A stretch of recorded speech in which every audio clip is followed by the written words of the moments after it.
It is 2 o'clock in the morning. The corridors of Providence Gate Medical Center are quiet in the way that hospitals are never truly quiet. Machines humming behind closed doors, the soft shuffle of rubber soles on polished floors, the distant sound of a monitor alarm that stops almost as soon as it starts. This is the hour when the building shows its real face. When the visitors have gone home and the administrators are asleep and the only people left are the ones who actually keep a hospital running. The nurses, the orderlies, the cleaning staff, the people who do the work that nobody photographs and nobody celebrates. Adaeze Williams had worked this shift for 4 years. She knew every sound this building made. She knew which doors stuck and which lights flickered and which patients called out in their sleep. She thought she knew everything about this hospital. She was wrong. On the night of Tuesday, March 12, 2019, Nurse Adaeze Williams walked through a door she had never had a reason to walk through before. She was looking for emergency surgical supplies. She had a patient who needed them. She had 30 seconds to find what she needed and get back. What she found on the other side of that door was not surgical supplies. What she found on the other side of that door was a patient she recognized. A man from the general ward. A man who had been admitted 3 days earlier for a kidney infection. A man whose family was sleeping in the waiting room 2 floors below, believing that their husband and father was resting comfortably in room 14. He was not in room 14. He was on a surgical table. He was sedated. And there were people in that room who were not supposed to be there, doing things that were not supposed to be happening, in a hospital that had built its entire reputation on being a place where people came to be healed. Adaeze Williams stood in that doorway for 4 seconds. She has said in interviews since that those 4 seconds felt like 4 years. And in those 4 seconds, everything she thought she knew about Providence Gate Medical Center, about the people who ran it, about the patients it served, about the oath that every person in that building had taken, collapsed completely. She closed the door. She walked back down the corridor. And she made a decision that would cost her almost everything she had. And that would ultimately bring down one of the most powerful men in Lagos. This is the story of what was happening inside Providence Gate Medical Center. This is the story of how they tried to keep it hidden. And this is the story of the one woman on night duty who refused to let them. Before we go any further, let us know in the comments where you are watching from. We would love to hear from you. And if you have not already, please hit that subscribe button right now so you never miss any of our upcoming videos. What you are about to hear is one of the most disturbing true stories we have ever covered on this channel. Stay with us until the very end, because the final revelation will change the way you look at every hospital you have ever walked into. Before we go back to that corridor at Providence Gate, there are 4 questions I need you to hold in your mind throughout everything you are about to hear. 4 questions that investigators, journalists, and the families of victims have been asking ever since this story broke. 4 questions that Adaeze Williams herself has never stopped asking even after the verdicts were handed down and the headlines moved on. The first question is this: how does a hospital, a licensed, accredited, award-winning private hospital in one of the most watched cities on the African continent, operate an illegal organ harvesting program inside its own surgical suites for years without a single person in a position of authority raising an alarm? The second question: how does a chief medical director who is known personally by government ministers, who appears at medical conferences, who has his name on the side of a building, look a nurse in the eye and tell her that her silence is not a request but a condition of her continued existence, and genuinely believe that she will comply? The third question: when Adaeze Williams went to the authorities, the police, the medical board, the health ministry, and told them exactly what she had seen, exactly what she had documented, and exactly who was responsible, why did it take so long for anyone with the power to act to do anything at all? And the fourth question, and the one that should keep every single one of us awake at night: if Adaeze Williams had not walked through that door on the night of March 12, 2019, if she had gone to a different supply room, if she had sent a colleague instead, if she had been 5 minutes later or 5 minutes earlier, how long would Providence Gate Medical Center have continued operating? How many more patients would have gone in for treatment and come out with something missing that they never agreed to give? We are going to answer all 4 of those questions tonight. But first, you need to understand the world that Adaeze Williams walked into every night when she put on her uniform and went to work. You need to understand Providence Gate. You need to understand Dr. Raymond Okafor. And you need to understand how a place that looked, from the outside, like a beacon of hope for an entire community had become something altogether different on the inside. Providence Gate Medical Center opened its doors in January 2005. It was, at the time of its opening, the most technologically advanced private hospital in Lagos State. Dr. Raymond Okafor, who founded the institution and served as its chief medical director from day one, gave a speech at the opening ceremony that was quoted in 4 national newspapers. He spoke about the obligation of those with knowledge and resources to serve those in need. He spoke about the dignity of the patient. He spoke about building a legacy that would outlast him and would stand as proof that excellence in medicine was not the exclusive property of the wealthy nations of the world. People who were in that room that day describe a man who was magnetic and visionary and completely convincing. A man who made you believe that everything he was saying was not just a speech but a covenant. And for the first several years of its operation, Providence Gate appeared to be exactly what Okafor had promised it would be. The hospital attracted experienced doctors from across Nigeria and from the diaspora. It invested in equipment. It built a neonatal unit and a cardiac surgery program and a renal care department that was considered among the best on the continent. It treated patients who could afford its fees and ran a community clinic 3 days a week for patients who could not. It won awards. It was featured in international medical publications. Delegations from other African countries visited to study its model. Dr. Raymond Okafor became, over the course of those years, one of the most respected figures in Nigerian medicine. He sat on government health advisory boards. He received honorary degrees. He was the kind of man that institutions called when they needed someone to represent the very best that their field had to offer. None of that was a lie exactly. The hospital was real. The equipment was real. The patients it helped were real. But somewhere in the years between the opening ceremony and the night Adaeze Williams walked through the wrong door, something else had become real inside Providence Gate as well. Something that had nothing to do with the covenant Dr. Okafor had made in that speech in January 2005. Something that had everything to do with the enormous amount of money that a single healthy human kidney was worth to the right buyer in the right country at the right moment. The global black market for human organs is not a conspiracy theory.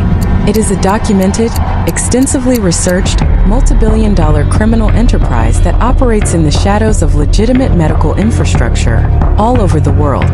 The World Health Organization estimates that approximately 10,000 kidneys are traded illegally on the black market every year.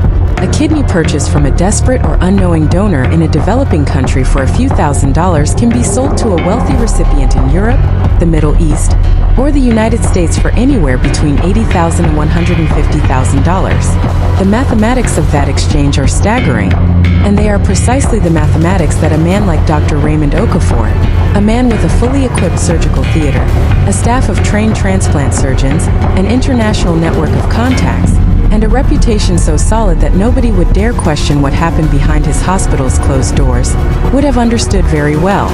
The man who connected Okafor to that market was known to investigators as Mr. Adeyemi. He was a Lagos businessman with no formal medical background but with an extensive network of international contacts, wealthy individuals and private brokers operating in Europe and the Middle East who specialized in sourcing organs for patients who had the financial resources to bypass the legitimate transplant waiting lists that could take years, or in some cases never deliver, for patients in wealthy countries desperate enough to seek alternatives. Adeyemi had worked with medical facilities in other countries before. He knew how the operation functioned. He knew what was needed. A surgical facility with the right equipment, surgeons who could be compensated generously for their discretion, and a supply of donors who could be sourced from the surrounding community. What he needed was a partner with a hospital. And in Dr. Raymond Okafor, he found one. The victims were not random. They were selected.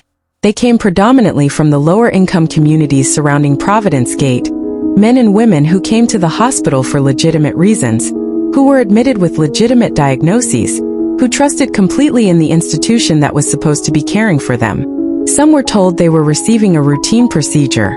Some were told that a small surgery was necessary as part of their treatment. Some were given information that was deliberately vague and technically accurate but fundamentally misleading about what was going to happen to their bodies while they were unconscious. Their kidneys were removed. The transplant surgeries were performed in the same surgical suites where legitimate operations took place every day. The records were falsified.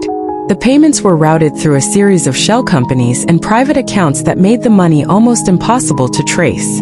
And the patients woke up in recovery rooms and went home to their families and lived with complications they did not understand for reasons they were never told. Now I need to tell you about Adaeze Williams. Because without her, none of what you are about to hear would ever have come to light. Adaeze was born in Enugu State in 1985. She was the eldest of 5 children. Her mother was a teacher. Her father drove long-haul trucks between Enugu and Kano, and was home perhaps 3 weekends a month. Adaeze grew up in a house where money was always tight and education was always treated as the most important thing a person could possess. She was the first in her family to leave Nigeria for university. She trained as a nurse in London at King's College Hospital and spent 6 years working in the National Health Service before deciding in 2015 that she wanted to come home. She wanted to apply everything she had learned in one of the best healthcare systems in the world to the community she had grown up in. She wanted to be part of building something. She took a position at Providence Medical Center in September 2015, and within 2 years, had been promoted to senior nurse on the night surgical ward. Her colleagues describe a woman of extraordinary competence and equally extraordinary integrity. A woman who documented everything. A woman who asked questions when things did not make sense.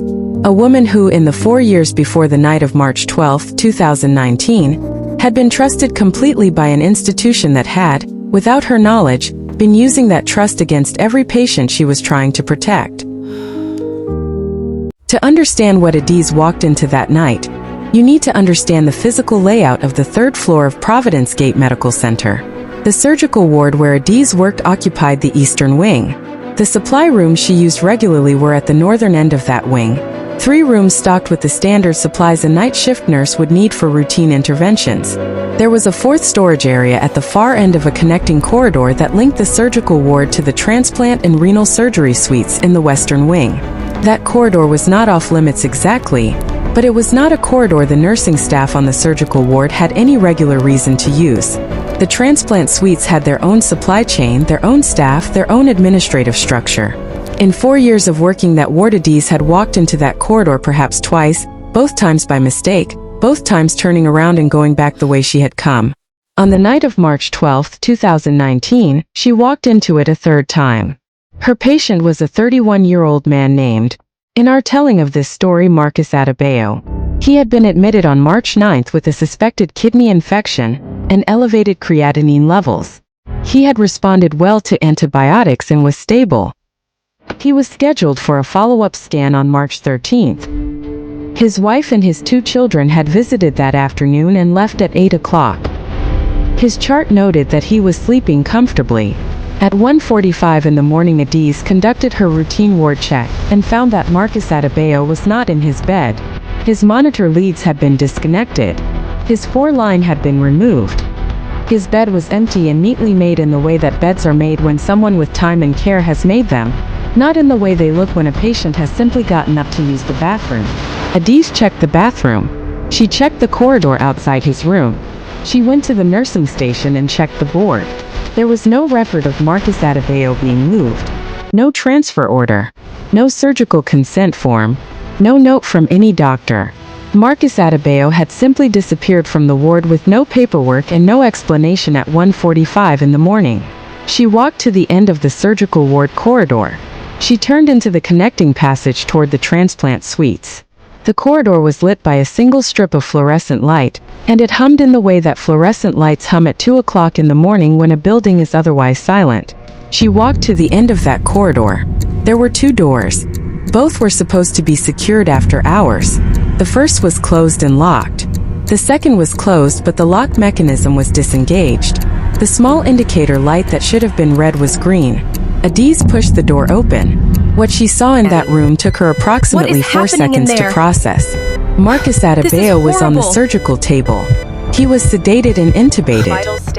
He was draped in the standard manner for an abdominal surgical procedure. There were 2 surgeons in the room, both gowned and masked, and 2 other individuals she did not recognize who were not in standard surgical dress. One appeared to be monitoring equipment. The other was standing near a portable cooler of the type used for organ transport. There was a 3rd person in the room who Adaeze did recognize.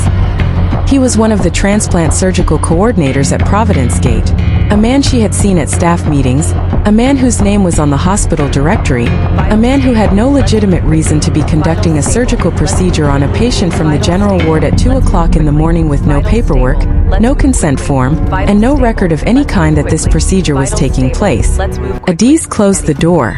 She has said since that she did not slam it. She did not make a sound.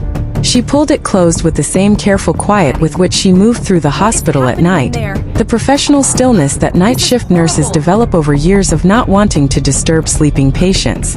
Then she stood in that corridor for approximately 30 seconds. Her mind was doing the work that trained, experienced clinical minds do when they encounter something that does not compute, cycling through every possible legitimate explanation and finding none. A patient from the general ward. No consent. No paperwork. An organ transport cooler. And a surgical coordinator who had no business being there. She walked back down the corridor. She went to the nursing station. She sat down. And she did something that would later be described by investigators as one of the most important decisions made by any individual in this entire case.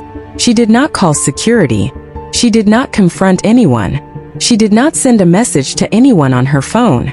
She opened the ward documentation log and she wrote, in the precise and meticulous handwriting that her colleagues had always remarked upon, a factual record of exactly what she had observed. The time she discovered Marcus Adebayo's empty bed. The time she entered the connecting corridor. The time she reached the surgical suite. A clinical, unemotional, detailed description of every person she had seen in that room and everything she had observed. She signed it. She dated it. She tore out the page, folded it, and put it in the inside pocket of her uniform. And then she went back to her ward and finished her shift. Over the following 6 days, Adaeze documented everything she could access without raising suspicion. She checked Marcus Adebayo's chart when he was returned to his room. He was back in his bed by 5:45 that morning. His chart noting only that he had experienced some discomfort overnight and had been given additional pain relief. There was no surgical note, no anesthesia record, no post-operative documentation of any kind. She checked the third-floor surgical suite booking records for the night of March 12th. The suite appeared in the system as unbooked.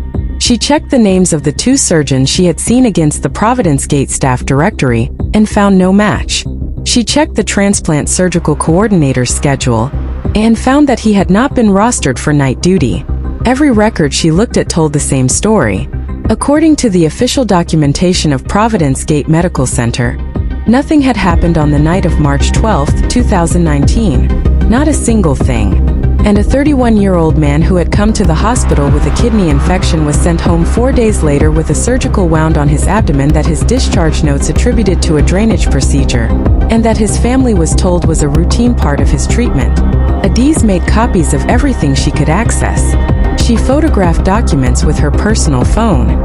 She wrote out timelines and cross-referenced patient records against surgical suite bookings and staff rosters across a period of 14 months, the full extent of the records she could reach from her position. What emerged from those 14 months of records was a pattern. Patients admitted to the general wards. Patients who disappeared from their beds overnight. Patients whose charts showed small, carefully worded references to procedures that were never fully documented. Patients who were discharged with wounds that did not correspond to the treatments recorded on their files. Over 14 months, Adaeze identified 11 cases that matched the pattern of what she had witnessed on the night of March 12th. 11 patients. 11 families who had trusted Providence Gate Medical Center with the most vulnerable moments of their lives. 11 people who had no idea what had been taken from them while they slept. On the evening of March 19th, 1 week after the night she had walked through that door, Adaeze Williams put every copy, every photograph, every handwritten note, and every page of cross-reference documentation into a sealed envelope. She addressed it to a journalist she had met once at a medical ethics conference in Abuja 2 years earlier. A woman who worked for an investigative unit at a national newspaper, and whose card Adaeze had kept in her wallet since the day they met without ever expecting to use it. She posted the envelope from a post office 3 kilometers from her home. She did not send it from the hospital. She did not send it from anywhere near her regular routines. She sent it from a place where no one who knew her would expect to find her. And then she went home, made herself a cup of tea, sat at her kitchen table and waited. The envelope reached the journalist on March 21st. Her name in our telling is Christine Adaeze. She had been working in investigative journalism for 11 years and had covered medical corruption stories before, though nothing of the scale that the documents in that envelope described. She called Adaeze on a number that Adaeze had written on a separate slip of paper inside the envelope, a prepaid phone number that Adaeze had purchased specifically for this purpose. They spoke for 42 minutes. Christine asked questions and Adaeze answered every one of them with the precision and detail of a woman who had spent a week preparing for exactly this conversation. By the end of that call, Christine had agreed to pursue the story. She would need time to verify what she had been given. She would need to approach additional sources. She would need to be careful. Adaeze told her to take whatever time she needed. And then Adaeze went back to work at Providence Medical Center and did something that required a level of composure that very few people in this world are capable of. She acted as though absolutely nothing had changed. For 3 weeks nothing happened. Adaeze worked her shifts. She treated her patients. She attended her staff meetings. She exchanged pleasantries with colleagues and supervisors and with the transplant surgical coordinator she had seen in that room on the night of March 12th. A man whose name she now knew and whose role in what she had witnessed she had documented in exhaustive detail. She gave no indication whatsoever that she had seen anything, done anything, or told anyone anything. She was, by every observable measure, exactly the nurse she had always been. And she kept watching. And she kept documenting. Not on hospital systems. Not on her work phone. In a small notebook that she kept in her bag, and that she wrote in every morning before she went to sleep after her night shifts, recording anything she observed that added to the picture she was building. Then on the morning of April 11, 2019, Adaeze was called into Dr. Raymond Okafor's office. She had been called to his office before. It was not an unusual occurrence for a senior nurse to meet with the CMD on administrative matters. She walked in expecting a conversation about staffing or scheduling, or some procedural update. Dr. Okafor was sitting behind his desk. There was no one else in the room. He gestured to the chair across from him and waited until she had sat down before he spoke. And what he said to her in the next 8 minutes was, according to Adaeze's later testimony, delivered in a tone of complete and absolute calm. There was no shouting. There were no explicit threats of physical harm. There was something far more calculated than that. He told her that he was aware she had been asking questions about certain procedures. He told her that her curiosity, while understandable, was based on a misunderstanding of processes that she did not have the full clinical context to interpret correctly. He told her that Providence Medical Center was an institution that had served its community for 14 years, and that its continued ability to serve that community depended on the trust and cooperation of every member of its staff. And then he paused, and he looked at her, and he told her that he understood she had a mother in Enugu, that he understood she had siblings whose own careers and livelihoods were connected to their family's reputation, that he understood she had a professional registration that was the foundation of everything she had worked for since she was a girl in that house in Enugu State. He did not say anything else. He did not need to. The architecture of the threat was complete. He thanked her for coming in, told her to have a good day, and turned back to the papers on his desk. Adaeze walked out of that office, took the lift to the ground floor, walked through the main entrance of Providence Medical Center, and stood on the pavement outside for 6 minutes. Then she went back inside and finished her shift. That evening she called Christine Adaeze from the prepaid phone and told her exactly what had happened in that office, word for word, including the references to her mother and her siblings. She told Christine that the timeline needed to accelerate. Christine told her she was already working on it. She had found a second source, a former surgical coordinator at Providence who had left the hospital in 2018 under circumstances that, in the light of what Christine was uncovering, had taken on a very different significance. That former coordinator was willing to talk but needed time and needed assurances. Christine was working on both. What followed over the next 6 weeks was a coordinated campaign by Dr. Raymond Okafor and the senior leadership of Providence Medical Center to neutralize every potential threat to the operation.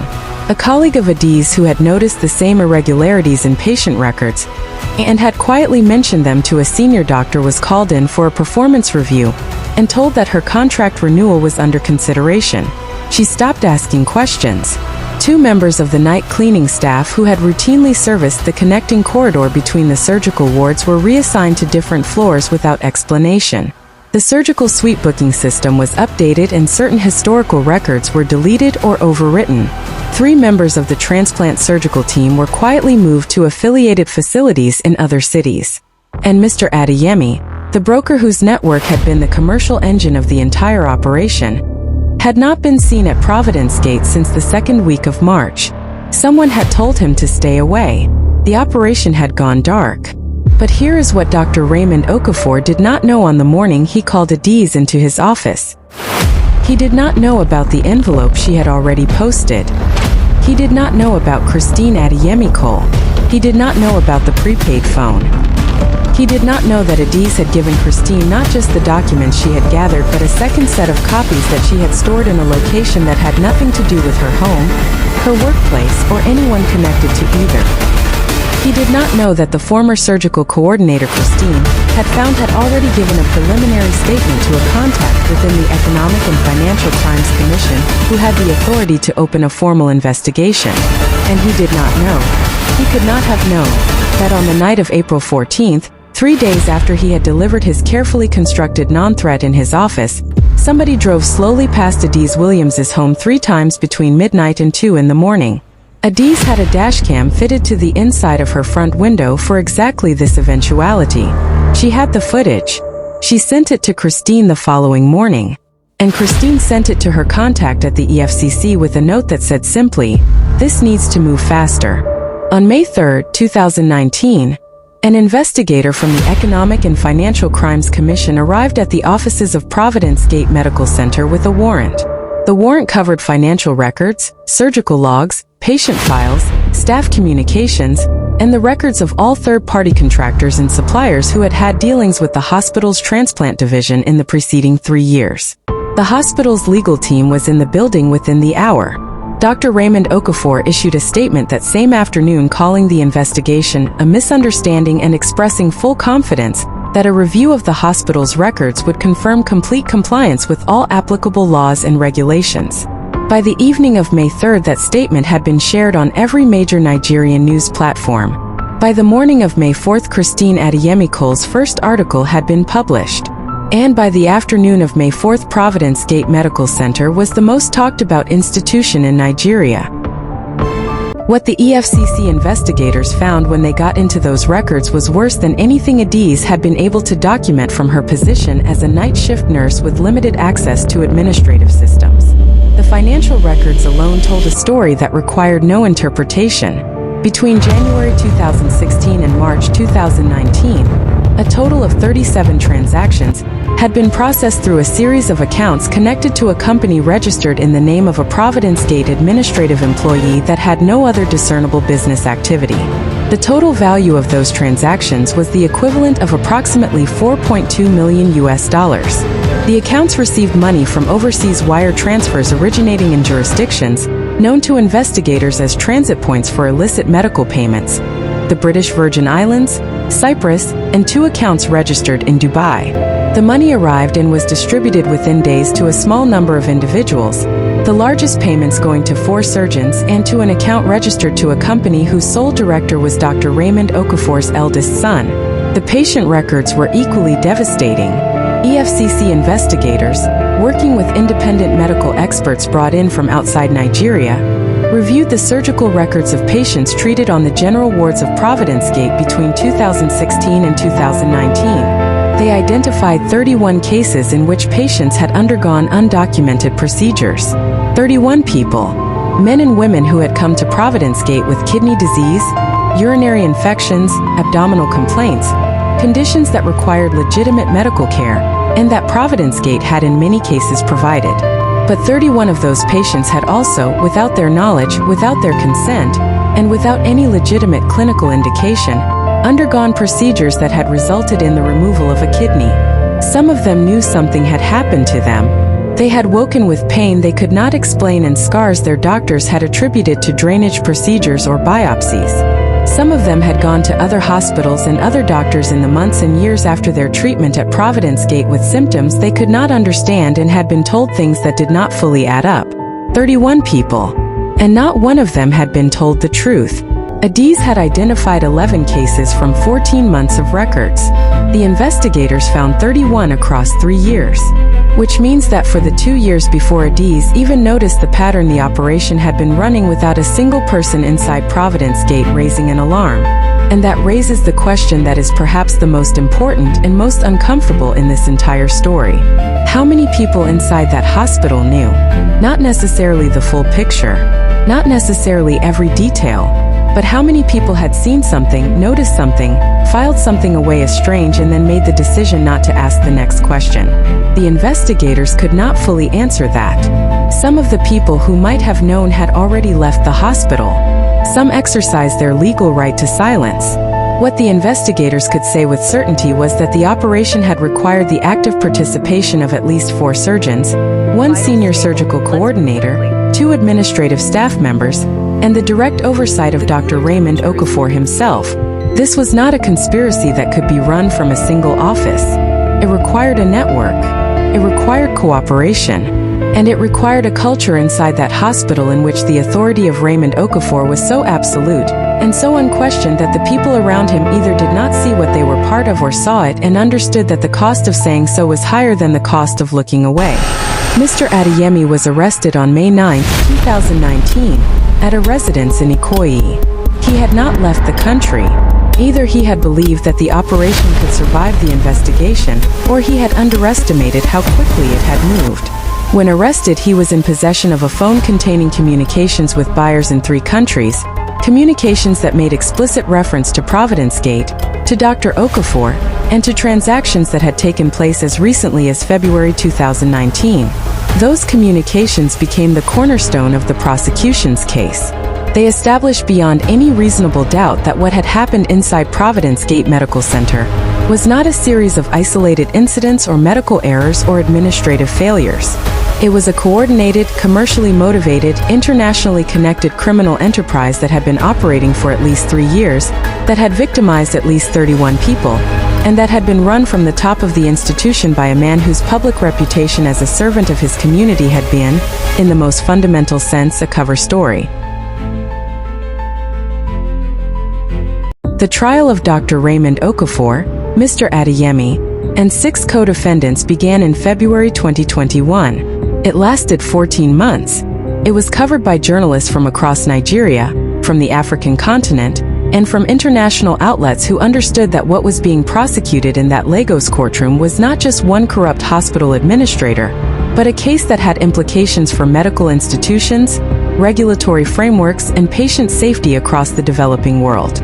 Dr. Okafor's legal team mounted a defense that argued, among other things, that the CMD had no direct knowledge of the individual procedures that had taken place in his surgical suites, that the financial transactions were legitimate consulting arrangements mischaracterized by investigators, and that the testimony of the key witnesses, including Adaeze Williams, who testified for 3 days, was motivated by professional grievances and personal animosity. The jury did not agree. On April 14, 2022, Dr. Raymond Okafor was found guilty on 16 counts including conspiracy to commit grievous bodily harm, trafficking of persons for the removal of organs, fraud, and perverting the course of justice. He was sentenced to 22 years. Mr. Adeyemi received 18 years. The 4 surgeons received sentences ranging from 8 to 14 years. The 2 administrative staff members were convicted of fraud and sentenced to 5 years each.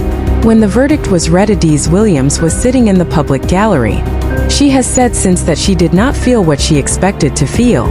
She thought she would feel relief or triumph, or some form of emotional release proportional to the 3 years she had spent being watched and threatened and doubted and told by people in positions of authority that she was mistaken, that she was exaggerating, that she was a disgruntled employee with an axe to grind. She felt none of those things. What she felt, she has said, was grief. Because a verdict, however just, does not undo what was done. 31 people had organs removed without their consent. Some of those people had died in the years between their treatment at Providence Gate and the day of the verdict, from complications, from the long-term effects of living with a single kidney under conditions that their bodies had never been prepared for, from the stress and confusion of knowing that something had happened to them and not being able to get anyone to tell them what. And for the families of those who had died, the verdict was not justice. It was the confirmation of a crime. Justice would have been their loved one being alive and whole. There is something else that happened in the aftermath of this case that deserves your full attention. Following the conviction, the Nigerian Medical Association and the Federal Ministry of Health commissioned an independent review of accreditation and oversight procedures for private hospitals across Nigeria. The review, which was published in September 2022, found significant gaps in the monitoring of private surgical facilities, gaps that investigators concluded had made it possible for an operation like the one at Providence Gate to continue for as long as it did without detection by any regulatory body. The review made 47 recommendations, ranging from mandatory independent audits of surgical records to stricter oversight of organ procurement and transplant activities to enhanced whistleblower protection legislation that would make it legally and professionally safer for medical staff to report suspected wrongdoing without fear of the kind of retaliation that Adaeze Williams had faced. As of the time of publishing this story, 23 of those 47 recommendations had been partially implemented. 24 had not been addressed at all. The gap between what is recommended and what is actually done is itself a story. It is a story about institutional inertia and competing interests and the gap between the language of reform and the reality of change.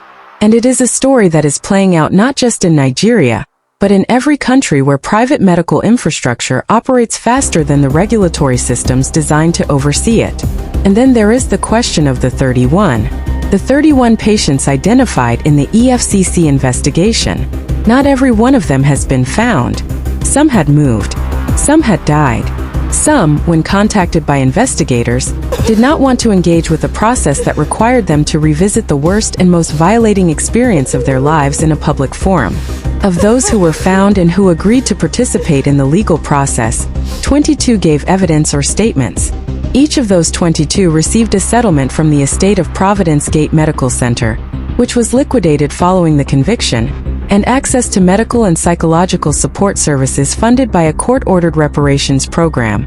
It is not enough. It will never be enough. But it is something. And something, in the long story of people who are wronged by powerful institutions and then forgotten by the processes that are supposed to restore them, is not nothing. What strikes me most deeply about this case, the thing that I cannot stop thinking about when I consider everything that happened inside Providence Gate Medical Center, is the relationship between trust and power. Every single person who walked through the doors of that hospital trusted it. They trusted it because it looked trustworthy, because it had awards on its walls and credentials on its letterhead and a chief medical director whose name appeared in newspapers as a man of distinction and accomplishment.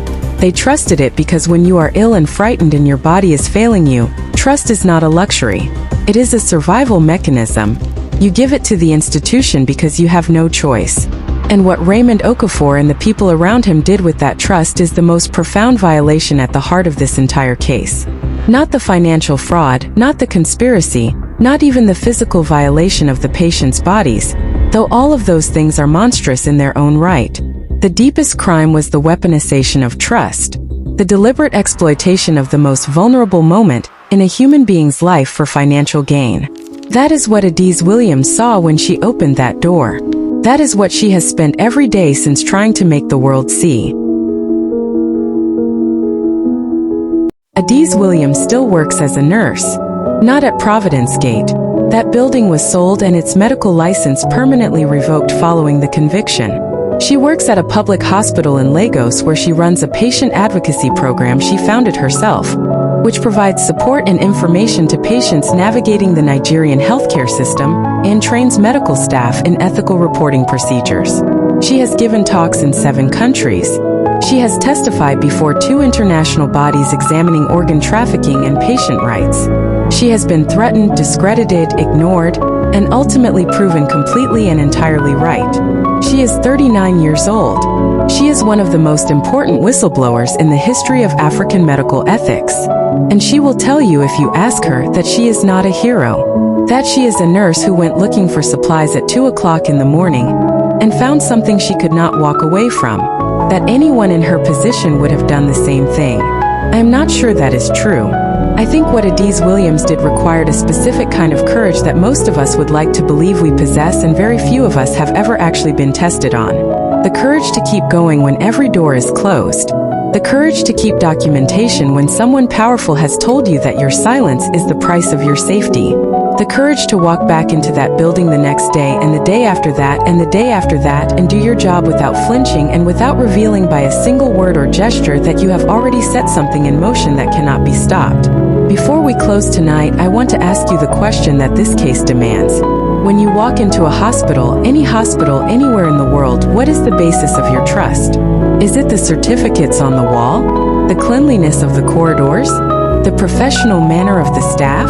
The reputation of the institution in your community? All of those things can be real, and all of those things can coexist with something deeply wrong happening behind a door you have no reason to open. Providence Gate Medical Center had all of those things.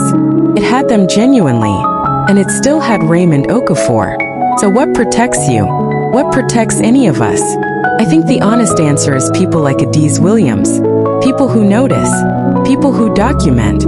People who send envelopes from post offices 3 kilometers from their homes and then go back to work and wait. The institutions do not protect us. The individuals inside them do. And the question we should all be asking our governments, our medical boards, and our regulatory bodies is this: what are you doing to make it safer for the next Adaeze Williams to come forward before 3 years have passed and 31 people have been violated? Drop your thoughts in the comments. I read every single one. And tell me, did this story change how you think about medical institutions? Drop a black heart in the comments if you believe Adaeze Williams deserved more protection than she received. And subscribe if you are not already subscribed, because next week we are covering a case that begins with a single phone call made from inside a government building at 3 in the morning and ends with the exposure of a network so powerful that 4 countries had to coordinate their investigations to bring it down. You will not want to miss it. For Adaeze, for the 31, and for every patient who trusted a place that did not deserve it. Thank you for watching.